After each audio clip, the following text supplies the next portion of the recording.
Mulți dintre voi încă filmați în stilul ăla care sunteți foarte epuizați, nu mai aveți energie, capul vostru este plin cu nunțile, mai e ședința aia video, mai afterul ăla, trebuie să mai fac aia, stai că mai e și copil, stai că mai trebuie timp și pentru mine și vă neglijați. O să vă spun cum am rezolvat problema asta.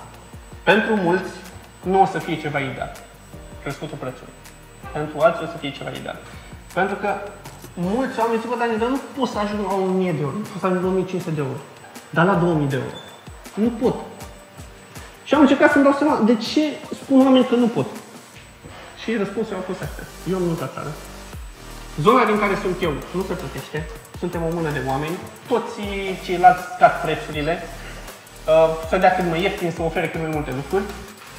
Și mi-am dat seama că niciunul nu este real din motivele astea. Motivul real este unul. Pentru că cunoștințele pe care le ai nu sunt suficiente încât să le dea curajul și tupeul ăla să ridice prețul. Dacă știi ce faci, ai tupeu. Știi să-și ceri prețul pentru că este un preț corect. Dacă nu știi ce faci, te mulțumești cu puțin. Și asta mi-a dat seama că era una dintre problemele pe care le aveau oamenii.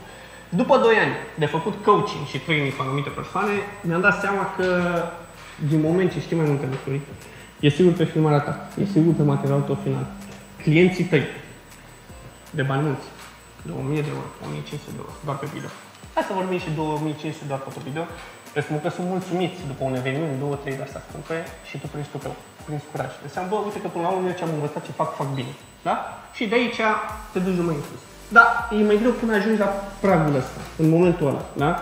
Primul lucru care este, e greu să treci peste acea barieră mentală că, bă, eu nu pot, ăia pot, lasă, că la aia se poate, e orașul, diferă toate cele.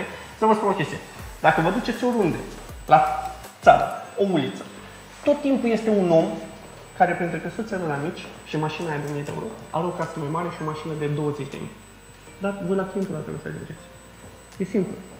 Doar că trebuie să gândiți lucrurile astea și să vă luați informații. Informații cu respect să fiți buni la ceea ce faceți. După ce ați ajuns bun la ceea ce faceți, este super simplu. Vine direct de la sine.